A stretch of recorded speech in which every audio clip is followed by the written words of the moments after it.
আমার ভাতিজা খুব আকর্ষণীয় ছিল এবং তাকে দেখলে আমি আবেগপ্রবণ হয়ে পড়তাম। তাকে দেখলে আমার মন কেমন জানি করত। একদিন আমি সিদ্ধান্ত নিলাম, এই সুযোগে আমি আমার ইচ্ছা পূরণ করব। আমার স্বামী কয়েকদিনের জন্য শহরের বাইরে চলে গিয়েছিলেন। সেই রাতে আমি আমার ভাতিজার ঘরে গেলাম এবং ধীরে ধীরে তার পাশে শুয়ে পড়লাম। যখন রাত গভীর হয়ে গিয়েছিল, সে আমাকে দেখে অবাক হয়ে জিজ্ঞেস করল, আমি কি চাই? আমার নাম ছিল সোনালি এবং আমি আমার শ্বশুরবাড়িতে স্বামীর সাথে সুখী ছিলাম। কিন্তু অজানা কারণে আমি আমার ভাতিজার প্রতি আকৃষ্ট হয়ে পড়েছিলাম। সে ছিল আকর্ষণীয়, যদিও আমার স্বামী আমাকে কখনো বলেনি যে তার এমন একটি ভাগ্নে আছে। আমাদের বাড়িতে একজন কাজের মেয়ে কাজ করত, আর আমি নিজেও বাড়ির কাজ করতাম। একদিন আমি লক্ষ্য করলাম আমার ভাতিজা আমাদের বাগানে গাছে পানি দিচ্ছে। সে বারবার আমার দিকে তাকাচ্ছিল। আমি তার প্রতিটি পদক্ষেপ লক্ষ্য করছিলাম এবং বুঝতে পারছিলাম যে সে আমার দিকেও আগ্রহী। আমার গল্পগুলো তোমরা শুনো, কিন্তু সাবস্ক্রাইব করো না। দয়া করে গল্পগুলো ভালো লাগলে ভিডিওটি লাইক, শেয়ার এবং চ্যানেলটি সাবস্ক্রাইব করো প্লিজ। আমি ভেবেছিলাম আমার বয়স 25 হলেও আমি এমনভাবে নিজেকে সাজিয়ে রাখতাম যেন আমার বয়স 17 বা 18 মনে হতো। তরুণ বয়সে আমার চেহারা ছিল আকর্ষণীয়, কিন্তু আমি জানতাম আমার ভাতিজা খুব লাজুক। সে কখনো প্রথমে কিছু বলার সাহস করবে না, কারণ আমার স্বামী তাকে সবসময় নিয়ন্ত্রণ করতেন। ছোটখাটো বিষয়েও তাকে সতর্ক করতেন, এটা করো না, ওটা করো না। এই কারণেই সে তাকে ভয় পেত এবং আমার দিকে আগাতে সাহস করত না। কিন্তু আমি জানতাম কেউ না কেউ প্রথম পদক্ষেপ নেবে। আমি বা আমার ভাতিজা, কেউ একজন। আমি ভাবছিলাম যে যদিও আমি আমার স্বামীর সাথে খুশি ছিলাম, তবুও সেই পূর্ণ সুখ আমি তার কাছ থেকে পাইনি, যা একজন নারী একজন পুরুষের কাছ থেকে যা চায়। এইসব ভাবতে ভাবতে 10 দিন কেটে গেল। এই 10 দিনের মধ্যে সে আমার হৃদয়ে একটি বিশেষ জায়গা করে নিয়েছিল। তার কথা বলার ধরন ছিল অত্যন্ত সুন্দর। সে খুব মধুর সুরে আমার সাথে কথা বলত। অন্যদিকে আমার স্বামী আমার সাথে সবসময় কঠিন ভাষায় কথা বলতেন, যা আমাকে কষ্ট দিত। তবে আমার ভাতিজা সুনীল আমার সাথে খুব ভদ্রভাবে কথা বলত, আমাকে সম্মান করত। সুনীলের প্রতি আমার মনোযোগ বৃদ্ধি পাচ্ছিল এবং আমি অনুভব করছিলাম যে তার প্রতি আমার আকর্ষণ বাড়ছে। আমি এ বিষয়ে কাউকে বলতে চেয়েছিলাম, কিন্তু জানতাম যে বললে সমস্যার সৃষ্টি হতে পারে। আমি যদি কাউকে বলতাম, তারা আমার সম্পর্কে অপবাদ ছড়াত এবং আমার স্বামীও আমাকে ছেড়ে দিতে পারত। তাই আমি এটি গোপন রেখেছিলাম, কিন্তু আমার হৃদয় তখন আমার ভাতিজার জন্য ব্যাকুল ছিল। একদিন আমি সিদ্ধান্ত নিলাম যে সেই রাত আমি তার সাথে কাটাব। আমার স্বামী কাজে বাইরে যাচ্ছিলেন, আর আমি খাবার তৈরি করে দ্রুত খেয়ে নিলাম। রাত গভীর হলে আমি ধীরে ধীরে তার রুমের দিকে এগোলাম। আমার হৃদস্পন্দন দ্রুত হচ্ছিল, কিন্তু আমি থামিনি। দরজা খুলে ভেতরে ঢুকলাম এবং তার পাশে শুয়ে পড়লাম। আমার হাত তার বুকে রেখে আমি চাদর সরালাম এবং তখনই আমার মাথা ঘুরে গেল। এটা আমার ভাতিজা ছিল না, আমার। আমি প্রথমে খুব খুশি ছিলাম, কারণ আমার স্বামী সবসময় আমার যত্ন নিতেন। কিন্তু সেই রাতে সবকিছু বদলে গেল। তার কিছু আচরণ ছিল খারাপ। তিনি মাঝে মাঝে আমার সাথে খুব রুডভাবে কথা বলতেন, যা আমার খারাপ লাগত। আমি পরিবারের একমাত্র মেয়ে ছিলাম যে স্নাতক পর্যন্ত পড়াশোনা করেছে, কারণ আমাদের গ্রামে মেয়েদের বেশি পড়তে দেয়া হতো না। তবে আমার বাবা মা আমাকে স্নাতক পর্যন্ত পড়াতে উৎসাহিত করেছিলেন। আমি আশা করেছিলাম যে যার সাথে আমি বিয়ে করব সে শিক্ষিত হবে, কিন্তু দুর্ভাগ্যবশত আমার স্বামী তেমন শিক্ষিত ছিলেন না। তবে তার ধনসম্পদ দেখে আমার বাবা মা আমাকে তার সাথে বিয়ে দিলেন। আমাদের শ্বশুরবাড়ি ছিল খুব বড় এবং আমার আরামের জন্য আমার স্বামী গ্রামে একটি বড় বাড়ি তৈরি করেছিলেন, যেখানে আমরা থাকতাম। আমি নিজেই সব কাজ করতাম, কিন্তু সময়ের সাথে সাথে আমি ক্লান্ত হয়ে পড়লাম এবং আমার স্বামীর কাছে অনেকবার অভিযোগ করতাম। আমি বলতাম, এত বড় বাড়ির সব কাজ আমি একা করতে পারব না। আপনি একজন সহকারী নিয়োগ করতে পারেন যে আমার কাজে সাহায্য করবে। কিন্তু তিনি সবসময় বলতেন, এর দরকার নেই, তুমি এত সুন্দর যে আমি চাই না তুমি অন্যের সাহায্য নাও। এজন্যই তোমাকে আমার পরিবারের কাছ থেকে দূরে এনেছি। তার এই কথাগুলো মাঝে মাঝে আমার মন খারাপ করত, কিন্তু আমি জানতাম এটাও ছিল ভালোবাসার একটি ধরন। হ্যাঁ, আমার স্বামী আমাকে গভীরভাবে ভালোবাসতেন এবং আমাকে সবসময় কাছে রাখতে চাইতেন। কিন্তু তার কথা বলার ধরন এবং আচরণের কারণে আমি তাকে তেমন ভালোবাসতে পারতাম না। আমি অনেকবার বলেছি যে তিনি তার কথা বলার ধরন পরিবর্তন করা উচিত, কিন্তু তিনি কোনো গুরুত্ব দিতেন না। ছোটবেলা থেকেই তিনি এমন পরিবেশে বড় হয়েছেন যেখানে অর্থ উপার্জনের প্রতি বেশি মনোযোগ দেওয়া হতো। সময় চলে গেল এবং আমি ঘরের কাজ করতে করতে ক্লান্ত হয়ে পড়লাম। আমার স্বাস্থ্যও ভালো ছিল না। অবশেষে তারা আমার জন্য একটি কাজের মেয়েকে নিয়োগ করল। দিনমজুর মহিলার সাথে আমার খুব ভালো সম্পর্ক ছিল, আমরা সারাদিন হাসিঠাট্টা করতাম। তিনি আমার স্বামী আসার আগে তার বাড়িতে চলে যেতেন। তবে একদিন আমার স্বামী একটি অদ্ভুত কাজ করলেন যা দেখে আমি হতবাক হয়ে গেলাম। আমাদের বাড়িতে একটি 18 বছরের ছেলেকে নিয়োগ করা হলো, যে বাগানে পানি দিত, ঘর ঝাড়ু দিত এবং বাইরে থেকে জিনিস আনত। আমি অবাক হয়ে গেলাম, কারণ আমার স্বামী সাধারণত কাউকে বাড়িতে রাখতেন না। আমি জানতে চাইলাম কেন এই ছেলে এখানে আছে। কিন্তু আমার স্বামী বললেন, তুমি ক্লান্ত হয়ে পড়ছ, তাই আমি চাই এই ছেলে তোমাকে সাহায্য করুক। আমি অবাক হলাম যখন শুনলাম সেই ছেলেটি আমার স্বামীকে মামাজি বলে ডাকছে। তখন আমি বুঝতে পারলাম তিনি আমার স্বামীর ভাইপো। আমার স্বামী তাকে বাড়ির কাজে নিয়োগ দিয়েছেন। এই পরিস্থিতি দেখে আমি ভাবলাম, আমার স্বামী হয়তো আমার প্রতি সন্দেহ করছেন এবং আমার চরিত্র পরীক্ষা করতে চান। এটি ছিল তার এক বন্ধুর পরিকল্পনা, যিনি তার মতোই অশিক্ষিত ছিলেন। এই চিন্তা আমাকে দুশ্চিন্তায় ফেলে দিল, কিন্তু আমি জানতাম আমাকে বুঝদার হতে হবে। ভয়ে আমার মনটা এক মুহূর্তের জন্য থেমে গিয়েছিল। ভাবলাম এই সন্দেহ আমাদের সংসার ধ্বংস করবে। তবে আমার স্বামীর আচরণ আমাকে বলেছিল যে এটি সেরকম নয়, তিনি কেবল সাহায্য করতে চেয়েছিলেন। 4 দিন ধরে সেই ছেলেটি আমাদের বাড়িতে কাজ করছিল, কিন্তু আমি এখনও তার সাথে দেখা করিনি। 4 দিন পর যখন তাকে দেখলাম, আমি অবাক হয়ে গেলাম। সে খুব সুদর্শন ছিল। এমন সুদর্শন ছেলে আমি আগে দেখিনি। আমি যেন এক মুহূর্তের জন্য মুগ্ধ হয়ে গেলাম, কিন্তু আমার স্বামী আমার কাঁধে হাত রেখে আমাকে বাস্তবে ফিরিয়ে আনলেন। তিনি জিজ্ঞেস করলেন, সব ঠিক আছে তো? তারপর তিনি বললেন, এখন তোমার পরিচয় করিয়ে দিই। এই ছেলেটি আমার বন্ধুর ছেলে, সে খুব গরিব। আমার বন্ধু অনুরোধ করেছিল যাতে আমি তাকে এখানে এনে কাজ দিই। আমি তার দিকে তাকিয়ে থাকলাম, তার চেহারা খুব সুন্দর ছিল। আমার স্বামী সবকিছু বুঝতে পেরেছিলেন, তাই তিনি আমাকে সেখান থেকে নিয়ে ভিতরে চলে গেলেন। হাঁটতে হাঁটতে আমি একবার বা দুবার ফিরে তাকালাম। এরপর আমি সেই ছেলেটির সাথে কথা বলতে শুরু করলাম। সে খুব ভালো কাজ করত এবং তার কথা বলার ধরনও সুন্দর ছিল।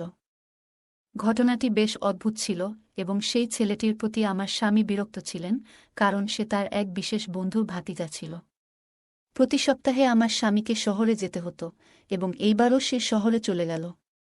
সেদিন আমি সিদ্ধান্ত নিলাম যে আজ আমি আমার ইচ্ছা পূরণ করব এবং রাতটি সুনীল এর সাথে কাটাব।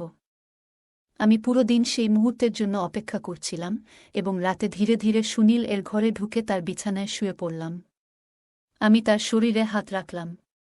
সুনীল ঘাবড়ে গিয়ে বলল, তুমি এখানে কেন? তারপর আমি তাকে আমার ভালোবাসার কথা জানালাম। আমরা সেই রাতে একসাথে অনেক সময় কাটালাম এবং মনে হলো সত্যিকারের সুখ পেলাম। অবশেষে আমি আমার রুমে ফিরে গিয়ে ক্লান্তিতে ঘুমিয়ে পড়লাম এবং সেই রাতে খুব ভালো ঘুম হলো। সকালে যখন আমার ঘুম ভাঙল, তখন আমি বেশ ভালো অনুভব করছিলাম, কিন্তু সুনীল এর মুখ দেখে মনে হলো সে খুবই অনুতপ্ত। আমার আবার ইচ্ছা হলো তার সাথে সময় কাটানোর, কিন্তু আমার স্বামী বাসায় না থাকায় সুযোগ হলো না। তবে আমি সুনীল এর রুমে গিয়ে ধীরে ধীরে তার পাশে শুয়ে পড়লাম এবং তার গায়ে হাত রাখলাম।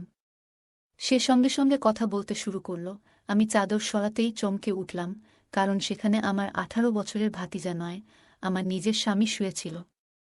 আমার চোখ বিস্ময়ে বড় হয়ে গেল এবং আমি ভয়ে কেঁপে উঠলাম। স্বামী রেগে গিয়ে আমার মুখে চড় মেরে বলল, তুমি কি ভেবেছিলে তুমি এটা করতে পারবে আর আমি জানব না? সুনীল আমাকে সব বলেছে গত রাতে। তিনি আরও বললেন, আমি অনেক দিন ধরে তোমার চালচলন লক্ষ্য করছিলাম। তোমার সব পরিকল্পনা আমি জানতাম। তুমি আমাকে ঠকাতে চেয়েছ। আমি এই কথা শুনে ভীষণ কষ্ট পেলাম এবং ভয়ে মরে যেতে চাইলাম, কিন্তু এটাকে স্বপ্ন মনে করে উপেক্ষা করেছিলাম। কিন্তু এখন বাস্তবতাটা আমার সামনে দাঁড়িয়েছিল। স্বামীর রাগ এবং দুঃখ তার মুখে স্পষ্ট ছিল এবং তার চোখে হতাশা এবং ক্ষোভ দেখতে পাচ্ছিলাম। তার সেই দৃষ্টিতে আমি কাঁপতে লাগলাম, মাথা ফেটে যাচ্ছিল। শ্বাস নিতে পারছিলাম না। আমার স্বামী বললেন, তুমি তোমার নিজস্ব ফাঁদে পড়েছ, তুমি শিক্ষিত হলেও ভালো মেয়েদের মতো আচরণ করনি। আমি তার হাত থেকে নিজেকে ছাড়িয়ে নিয়ে আমার রুমের দিকে দৌড়ে গেলাম, আর সে আমার পেছন পেছন আসছিল। আমি ভয়ে কাঁপছিলাম, কারণ আমি জানতাম এখন আমার সাথে কি ঘটতে যাচ্ছে। আমার স্বামী আমাকে জীবিত ছেড়ে দেবেন না, এবং এটা আমার প্রাপ্য ছিল। এত ভালো স্বামী থাকা সত্ত্বেও আমি অন্যায় করেছিলাম। শয়তানের ফাঁদে পড়ে রুমে ঢুকে দেখি তিনি কোথাও নেই। ভয়ে আমি সেখানেই থেমে গেলাম, কারণ আমার সামনে মৃত্যুর ভয় ছিল। তিনি বাইরে থেকে জোরে জোরে ডাকতে লাগলেন, তুমি যদি 5 মিনিটের মধ্যে বাইরে না আসো, তাহলে আমি তোমাকে ডিভোর্স দিয়ে দেব। এই কথা শুনে আমার মনে হলো মৃত্যুর চেয়েও খারাপ কিছু। আমি বাইরে এসে তার পায়ে পড়ে বললাম, আমাকে মাফ করে দাও। আজ থেকে আমি এমন কাজ করব না। আমি আমার আবেগের কাছে হেরে গিয়েছিলাম। সে আবার আমার মুখে থাপ্পড় মেরে বলল, তুমি খুবই অসভ্য, তোমার লজ্জা নেই। আজ তোমাকে জীবিত রেখে দেব না। তিনি একটি লাঠি নিয়ে আমাকে মারতে শুরু করলেন। আমি আমার কাজের জন্য ক্ষমা চাইতে লাগলাম, কিন্তু তিনি থামলেন না। তিনি যন্ত্রের মতো মারতে লাগলেন। এই আমার সেই স্বামী, যিনি আগে আমার জন্য জীবন দিতেন। আমার স্বামী সবসময় আমার যে কোনো সমস্যার পাশে দাঁড়াতেন এবং আমার সামান্য অসুবিধাতেও উদ্বিগ্ন হতেন। কিন্তু আজকের দিনটা আলাদা ছিল। রাগের বশে তিনি সম্পূর্ণ মেজাজ হারিয়ে ফেললেন এবং থামার কোনো লক্ষণ দেখালেন না। আমি তাকে ধাক্কা দিয়ে দূরে সরানোর চেষ্টা করছিলাম, ক্ষমা চাইছিলাম, কিন্তু তিনি কিছুতেই থামতে রাজি ছিলেন না।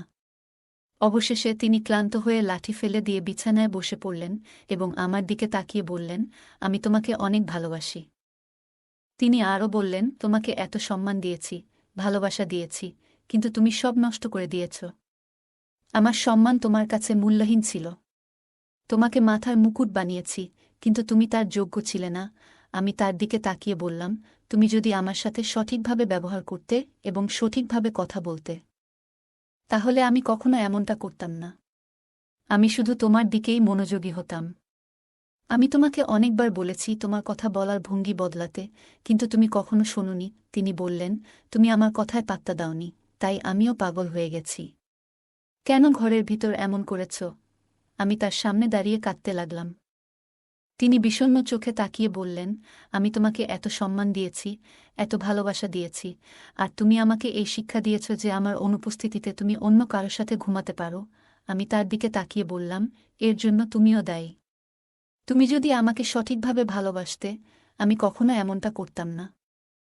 আমি তোমাকে একটা সুযোগ দিয়েছিলাম। প্রথম 2-3 দিন সব ঠিকঠাক ছিল, কিন্তু তারপর তুমি অনেক দিন আমার থেকে দূরে থাকলে, আমাকে ঠিকমতো সময় দিলে না। তখন আমি কি করব? আমি অন্য কারো প্রতি আকৃষ্ট হয়ে পড়লাম। আমার কি দোষ ছিল, বলো? তুমি যদি ওকে রাখলে এতসব নাটক হতো না। আমি আমার ভুল মানতে রাজি নই। সে তখন একই কথা বলতে লাগল যে সে আমাকে পরীক্ষা করছে। দেখো, আজ আমার সন্দেহ বিশ্বাসে পরিবর্তিত হয়েছে, এবং আমি খুব দুঃখিত যে তোমার মতো একটি মেয়ে আমার স্ত্রী। তখন তার কণ্ঠে শুধু দুঃখ ছিল। আমি সেই কথাটি শুনেছিলাম। আমার আফসোস ছিল যে আমার স্বামী আমাকে এত ভালোবাসলেও আমি তাকে ঠকাতে চেয়েছিলাম। কিন্তু আমি আমার ইচ্ছার কাছে হার মানতে বাধ্য হয়েছিলাম। এখন আমি কি বলবো? আমার স্বামী হঠাৎ রেগে গিয়ে মুখ লাল করে উঠে দাঁড়ালেন এবং আমার হাত ধরে কাছে নিয়ে এসে বললেন, আমি আর তোমার সাথে থাকতে পারব না। কারণ যখনই তোমার মুখ দেখি, তোমার এই খারাপ কাজটা আমার মনে পড়ে। এই কষ্ট আমি সহ্য করতে পারি না। তিনি বললেন, আমি সহ্য করেছি, কিন্তু এখন আর এই কষ্ট সহ্য করতে পারি না। একজন পুরুষের সব কিছু সহ্য করতে পারি না, তাই আজ আমি তোমাকে তালাক দিয়েছি। এই কথা শুনে আমি যেন পাথরের মূর্তির মতো দাঁড়িয়ে রইলাম। 3 দিন আগে আমার জীবন সুখে পরিপূর্ণ ছিল। আজ আমি সম্পূর্ণ অসহায় হয়ে মাটিতে পড়ে গিয়েছিলাম। আমার স্বামী আমাকে এমন জোরে ধাক্কা দিয়ে মাটিতে ফেলে দিয়েছিল যেভাবে আমি প্রতিদিন নিজেকে তুলে দাঁড়াতাম। যদিও এটি আমার জন্য একেবারেই ঠিক ছিল না, কারণ আমি অন্য কারো প্রতি আকৃষ্ট হয়ে পড়েছিলাম। আমার স্বামীর অনুপস্থিতিতে আমি এসব করছিলাম। কিন্তু এখন আমার কান্নার কারণ হয়ে দাঁড়িয়েছে আমার চরিত্রের দাগ। আমি উঠে আমার জিনিসপত্র গুছিয়ে মায়ের বাড়িতে চলে এলাম, কিন্তু সেখানেও শান্তি পাইনি।